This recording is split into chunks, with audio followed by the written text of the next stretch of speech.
The first half lacked firepower, with Sydney making rare inroads, but this time going wide. While the Breakers' Rod Brown struck the header well, but it was also wide.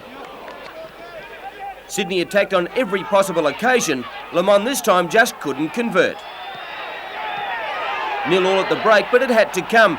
Gibson the scorer from a good set piece.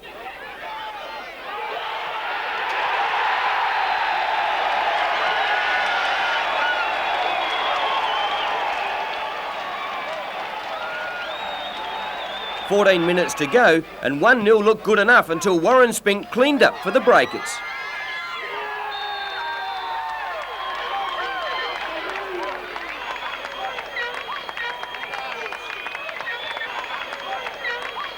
But then the unthinkable, 5 minutes into injury time, and Darren Stewart gives the BHP Breakers the win they needed.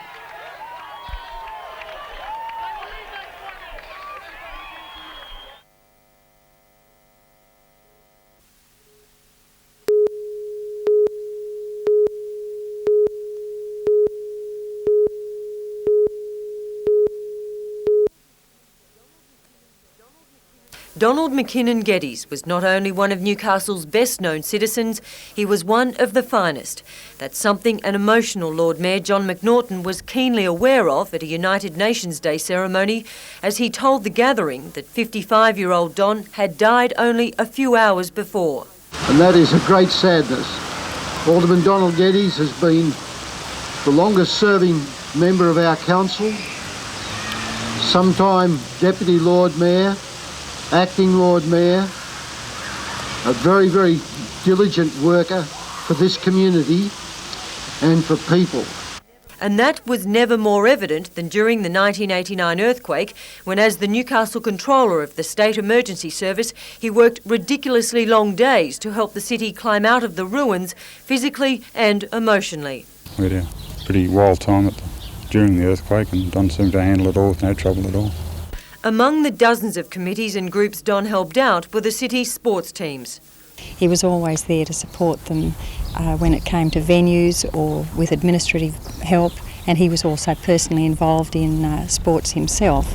And all this was after-hours activity. During the day, he was Newcastle's most successful criminal law barrister. When Don Geddes was around, everyone knew he was there. When he walked into the courtroom, everyone turned and looked, and when he was in court working, everyone took notice of Don. He was a great bloke. And he was a family man with wife Maria and 4 children. But most of all, Don Geddes was a friend, everybody's friend.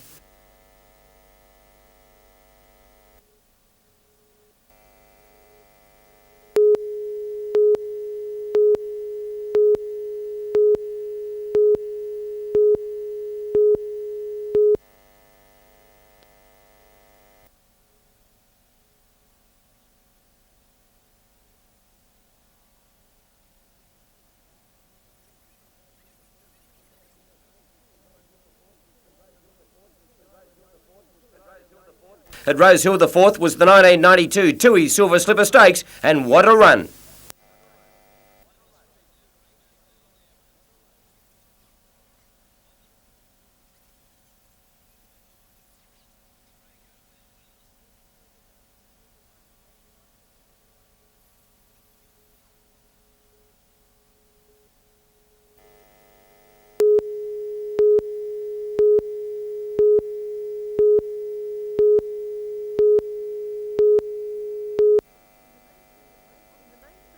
In the main street of Maitland, it was a case of onward Christian soldiers marching off to war, a war against any public display of pornography. I hate seeing it in the shops because it demoralises the standards of Christian living. The first of a series of planned rallies across the state, the Maitland faithful were addressed by politicians and a pastor amid the Saturday morning shoppers.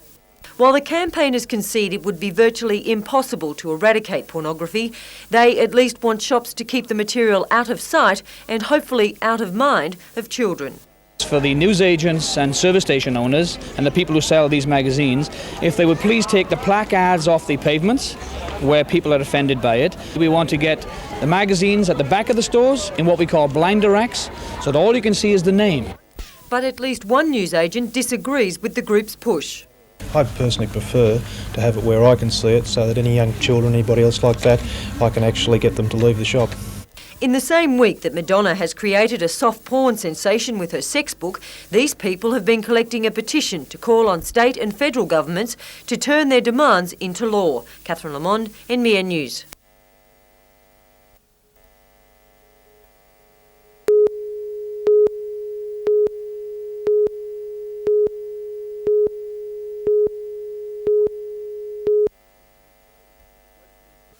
Western Australian champion Village Kid is the only standard bred to make the 2 million mark. Last night the eyes of the trotting world were on Newcastle, the Carlton Invitational Mile. In his first run back from a spell, Westburn Grant looked to have secured a date with history. And then suddenly he was history.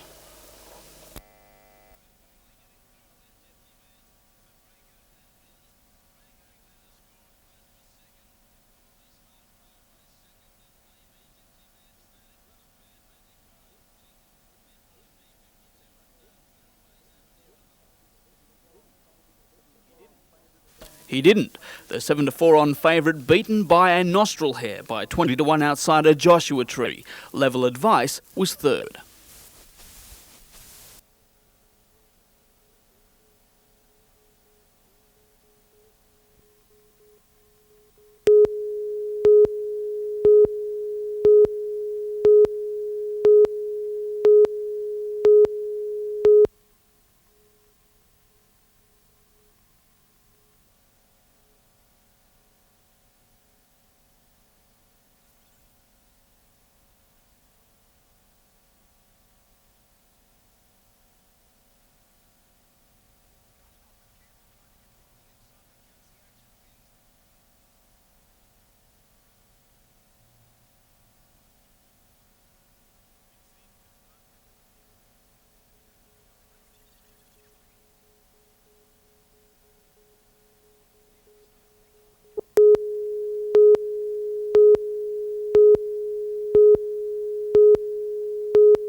More than 20 classic craft answered the call, labours of love together for fun and a good cause. Proceeds raised going to the Ronald McDonald Kids with Cancer Appeal. The gentle patter of old Blaxland Pup and Simplex motors and the slap of gaff-rigged tan sails gave the Toronto Royal Motor Yacht Club an air of yesteryear. From polishing brass to the brash and brassy, crews were in a nostalgic spirit, some dressed for authenticity in boaters and finery, swivelling parasols. There were pirates as well, desperate, scurvy-looking wretches at that. A starter's gun sent the globe-girdling gaffers off on a course past the clubhouse. Small timber ships, just as much at home cruising the South Seas.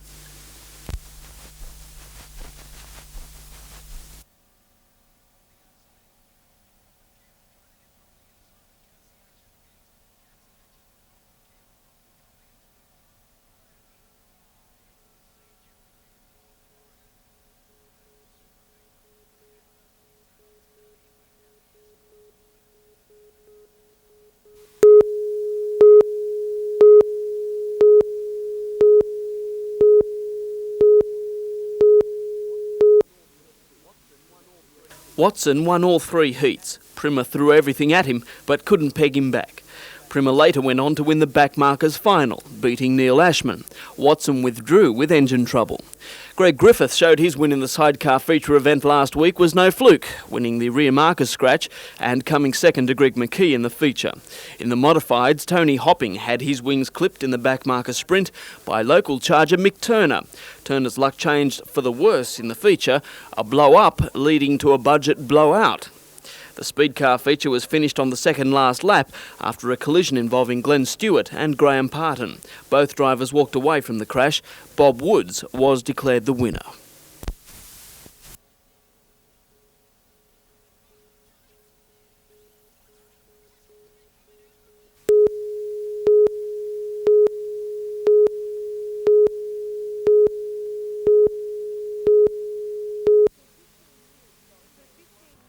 For 15 years, Don Geddes was an elected member of Newcastle City Council. His death on Saturday of a heart attack has left a hard-to-fill gap in the community. But on council, fellow Citizens Group candidate Dr Philip Racco will take up the seat vacated by Mr Geddes. Dr Racco is an obstetrician and gynaecologist and also operates his own ultrasound business. He lives with his wife Jill at Merriweather Heights.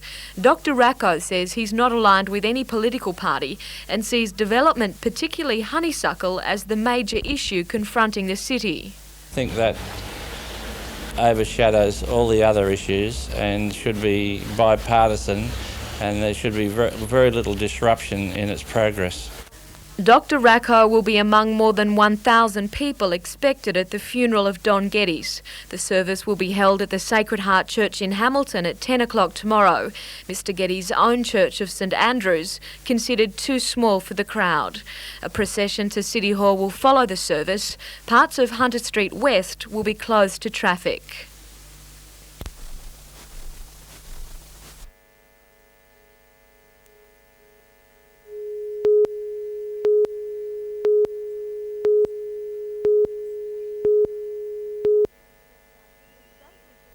The statement sets out 10 aims and objectives of the service, accompanied by a questionnaire-type form.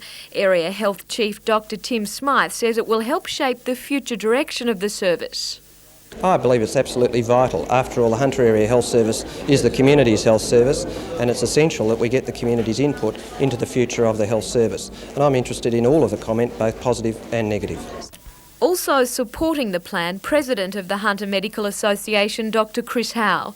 Dr Howe has been vocal in criticising the service over the closure of Wallsend Hospital and the lack of hospital beds in the region. He says the statement is a good idea as it makes the area board directly accountable to the public. This is an ideal opportunity for the community to express their concern, to come forward and to state exactly what they want, to state exactly where they think the problems are, their personal problems that they have with the system. The statement, which was compiled by staff and management, will be available from all hospital and area service units until November the 20th.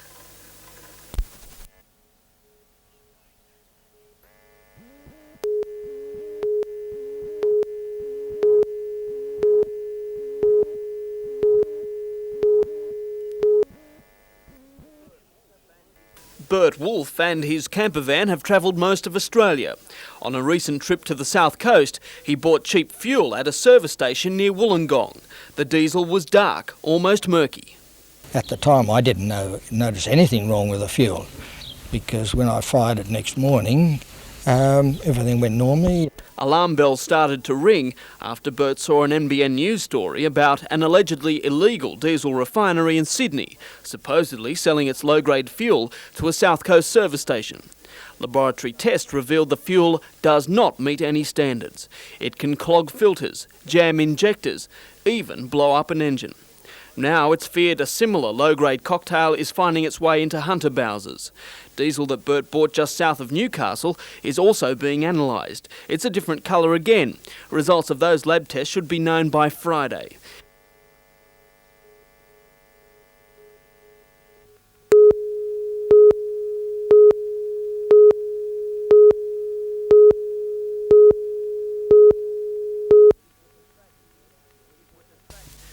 It was a tragic end to the weekend. The driver of this Kombi killed after his van careered into two motorcycles, then ploughed into the pillars of a bridge on Mans Road at Narara. A doctor who saw the accident tried unsuccessfully to revive the driver. Two motorcyclists were taken to Gosford Hospital. They're in a satisfactory condition. At Hexham, traffic chaos today when a man was trapped in his truck after it slammed into the back of a courier van. The van had run up the back of a semi-trailer on the Pacific Highway, the driver and his passenger lucky to escape unharmed. It took rescue services 40 minutes to cut the truck driver free.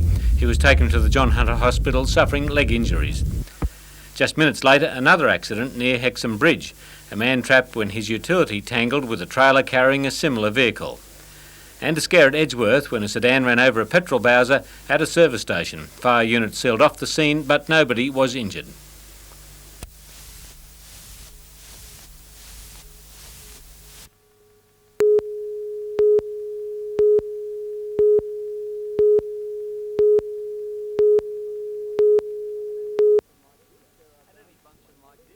At any function like this, there are bound to be plenty of egos, most of them alter egos. Special guest comedian Mark Mitchell was a late scratching. He sent along Marika in his place.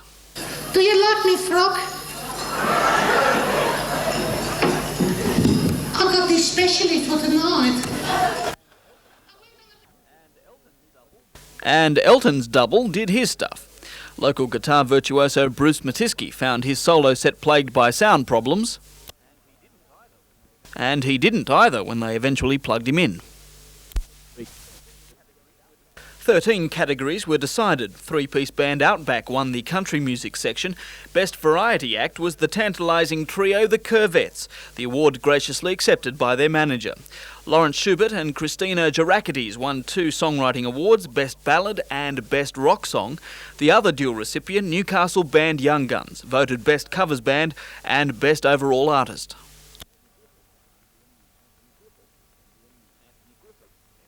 Anthony Griffiths, NBN News.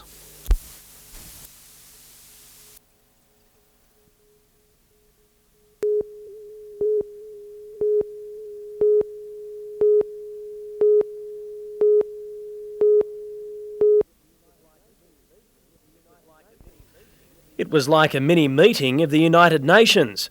More than 80 infants shedding the traditional school uniform in favour of an international dress, learning different cultures and different languages. The school also hit on the international language for school kids, games in the playground. Parents and teachers were given a show, while the children were given a different taste at the canteen. It was all part of Children's Week and combined well with the school's multicultural program.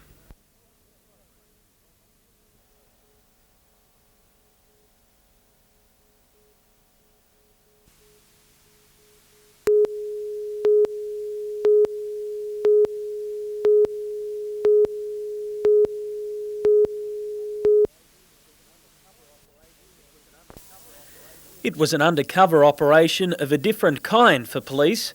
They were running the rule over vehicles on the RAF base, letting car owners know the problems they have under the surface. And with staff on the base finding little time to get under the bonnet, there was a healthy response. We're inspecting them, as you can see. With the facilities here, we're allowing the under-vehicle inspections and then going down to the end of the pit to have the front-end specialist to have a look at that. Bridgestone staff from Mayfield helped gauge the extent of the defects, but the only notices handed out by police were warning sheets. Main thing is to point out to them the defects that are on their vehicles. The majority of the vehicles are in good condition, but there's been 1 or 2 that have come up with a large number of defects on it. Police say the checkups are an important part of road safety. They'll be taking the scheme out to the public later in the year.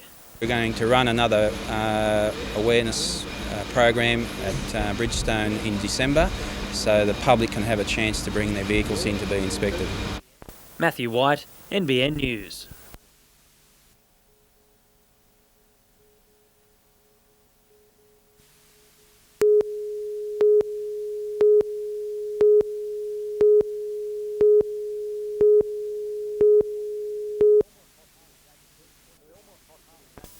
Belmont Hospital's accident and emergency department was built 25 years ago and hadn't been touched since. And according to the staff, it showed. Patients were wheeled through the waiting room, the working quarters were cramped, and there was no air conditioning. It's long overdue. The A&E department is a very important department in the hospital. We have 15,000 patients through the accident emergency department each year. The $105,000 upgrading included a donation of $13,000 from the hospital's Ladies Auxiliary. The funding injection is a contrast to the public image of the Hunters Health Service, suffering massive cutbacks in the past year. But after opening the unit, State MP John Jobling said the refurbishment should be a public confidence boost. There's a tremendous benefit for the area. It must restore anybody's confidence, and I would invite them from anywhere in the Hunter or New South Wales to come and have a look for themselves. What people are still not confident about is the prospect of hospitals' privatisation, a concern that Mr Jobling says is unjustified. They are expensive to build. Doing it by the private method enables us to get a brand new hospital with private beds, yes, but with a large percentage of the hospital available for public beds. According to the government whip, no Hunter hospital is listed for privatisation. Scott Bevan, NBN News.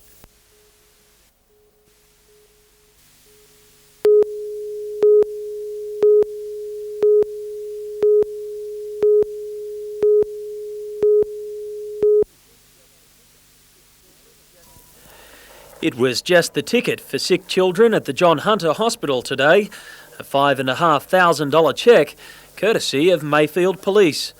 The money was raised through a raffle and charity golf day as part of an annual fundraising effort. $2,000 was also donated to Camp Quality, another $500 given to Police Legacy. It will be used to provide vital services. We're purchasing a respirator monitor for in excess of $1,000, a patient-controlled pain relief machine for in excess of $3,500, and also a special recliner wheelchair for the kids. Another fundraiser will be held next year. Community groups again set to benefit. Matthew White, NBN News.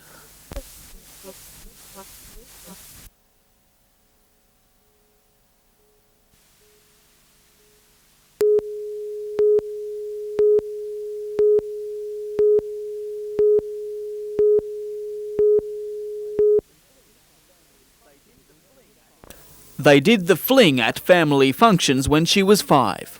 Even then, Justine Daly's future was mapped out. She would follow the path trodden by so many of her ancestors.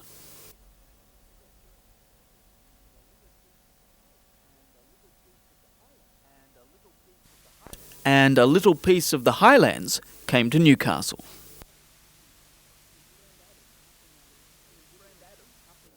With friend Adam huffing and puffing diligently, Justine shows the form which won her the All of England Championships. For the first time, the Scots were sent away empty-handed, and they were not happy.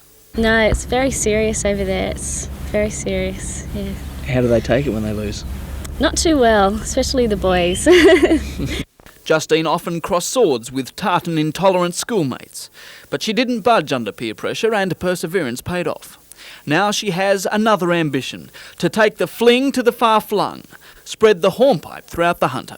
I think I'd like to open up my own studio in a couple of years and start teaching my own pupils, hopefully send them over to Scotland as well.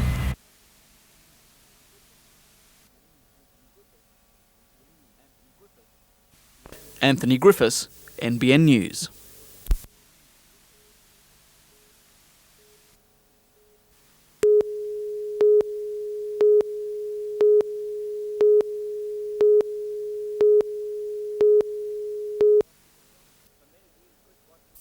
For many years, Chris Watson has dominated the Australian motorcycle scene.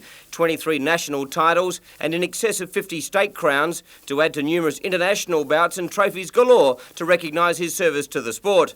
Now in these tough economic times, Chris feels it's the right time for his great name in motor racing to make him a few bob. 20 years of racing and something I always wanted to do. Now hopefully got the opportunity to do something well at it other than racing and promote motorcycles to other people. A native of Cessnock, Chris should be able to build on the tremendous success of the 6-day Enduro. Well, the trail bike and the Enduro scene up here is very big. Hopefully the road section, which is a pretty slow move, I can build that up, the competition, the racing side, and of course the agricultural side with the farm and the vineyards is something I want to build up and promote very well. At the Motordrome tomorrow night, the first blue ribbon event of the year, the French Brothers Tyres Firecracker 50 for super sedans. 25 of the state's best will battle it out over two 25-lap races run back-to-back. Gunnedah charger Alan Baker, Dubbo stars Paddy Ward and Mark Blyton will join locals including Bob Brewer, Max Bajan and John Brown in the dash for the cash. But they will all have to beat Ron Pine, who has had 7 firsts, 2 seconds and 1 third in his 10 starts this season. A brilliant field of modified rods will support the super sedans.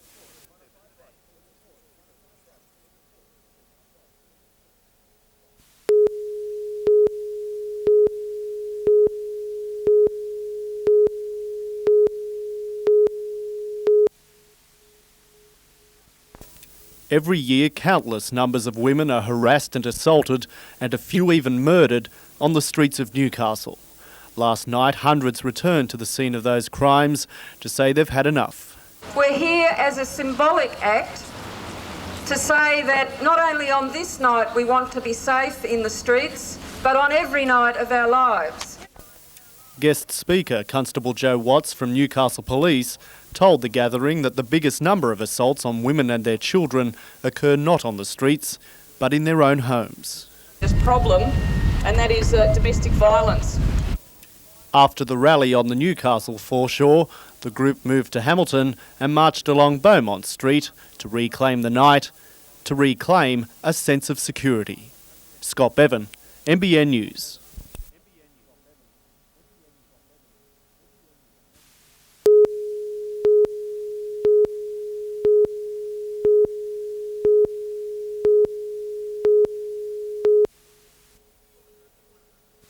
It surely must be one of the quickest goals ever scored in the National Soccer League, exactly 14 seconds after kick-off, and Francis Awera-Tifi was brilliant.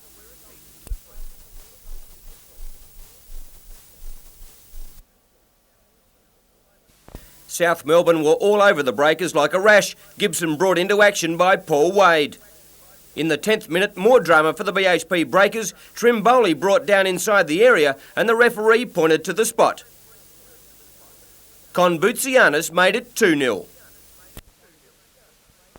Given too much room up front, Awera-Tifi was allowed to turn on a one-man show up front and could very well have scored another 3 goals before the break. This one should have been buried. With their backs to the wall, the Breakers put some better passages together in the second half, forcing a couple of saves. Tempers became frazzled and Stewart did everything but rearrange Awera-Tifi's hairstyle. While Bobby Newmoff wasn't going to take a backward step to anyone.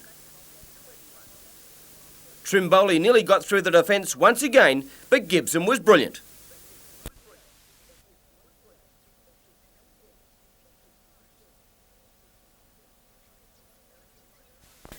Nick Meredith tried to find a way through and over the South Melbourne defence, but it was to no avail. The final score, South Melbourne 2, BHP Breakers 0.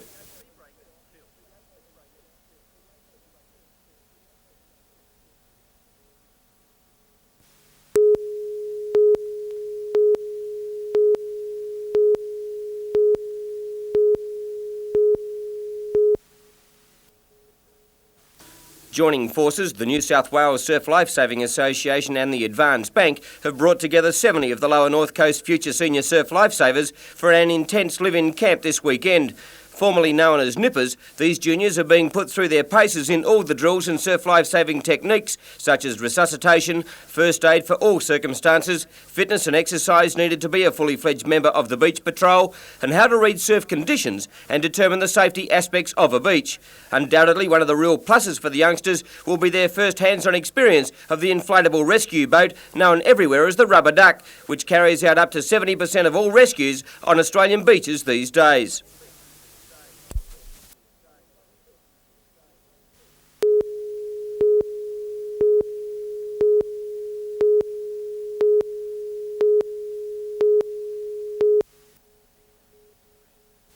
Named after the abundance of jacarandas that decorate the city, the annual festival has been running longer than any other in the country. The week-long celebrations kicked off this morning with hundreds flocking to Market Square. Attractions included a review parade and a display of banners created by local school children on the theme Healthy Children throughout the world. The traditional stalls and stands drew the usual crowds before the grounds were cleared to make way for the Jacaranda Pet Show. Dozens of animals, all shapes and sizes, then took the spotlight, but not without incident, a couple of furry friends having to be pulled back into line. Meanwhile, on the other side of town, all eyes were turned skyward as the Jacaranda Aviation Muster got into full swing.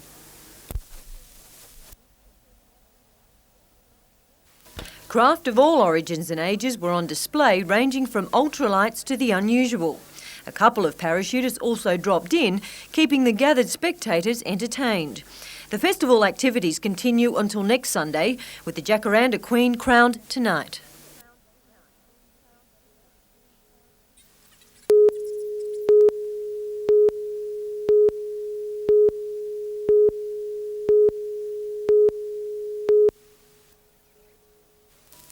All sales have been leading to Rathmines for the two-day fair. The displays are targeted to people from all walks of life, from playthings for kids to toys for the big boys. After those twists and turns, participants can go to the health awareness tent for a blood pressure test, although not all creatures were eating healthily. There's cars and spas and a strong country flavour with wood chopping championships and the twang of strings.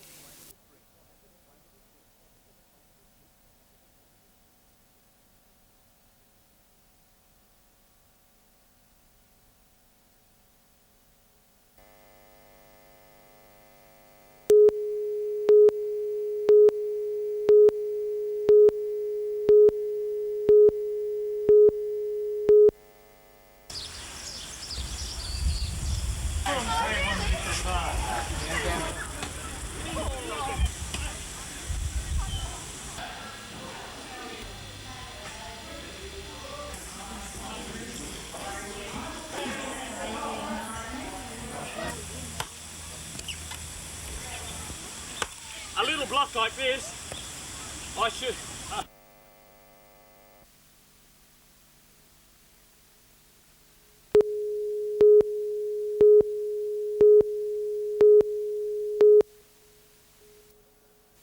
Held over two 25-lap races, it was a war of attrition in the first. Alan Baker in the number 3 car had run second to Don McEwen in the ISP vehicle, with Max Bajan in third. From the first restart of round 2, Baker got a fly to settle in just behind the race leader Ron Pine. McEwen was steadily improving his position, but in a rush of blood he pushed too hard and forced Max Bajan to spin, and the race was brought to a halt. From the restart it was pedal to the metal. McEwen was in trouble again as Barnes spun out. Pine went on to win the second race, but it was Gunnedar's Alan Baker who had secured enough points to be declared the champion.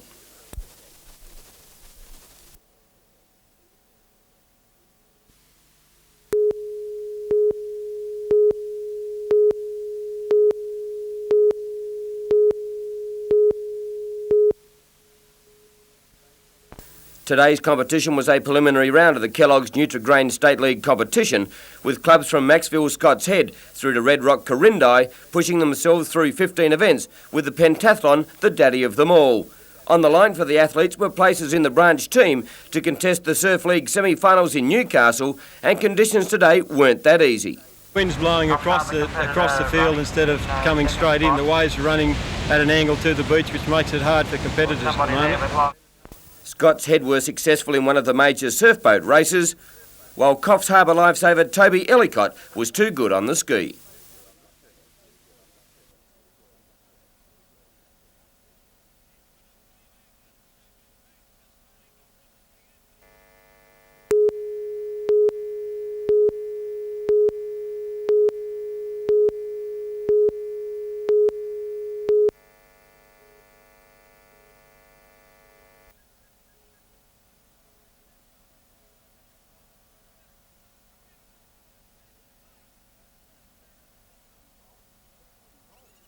Behold, the hands of the most frustrated man in Newcastle. On Cup Day, he has to cope with all those part-time punters.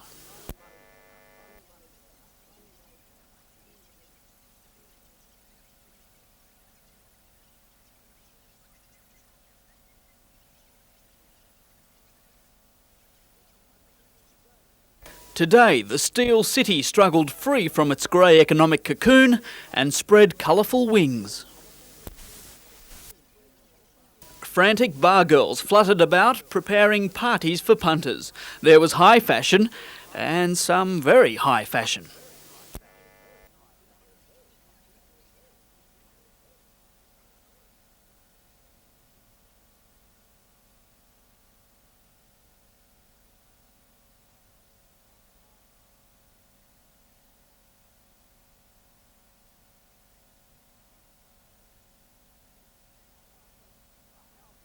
How appropriate, the Maharaja restaurant.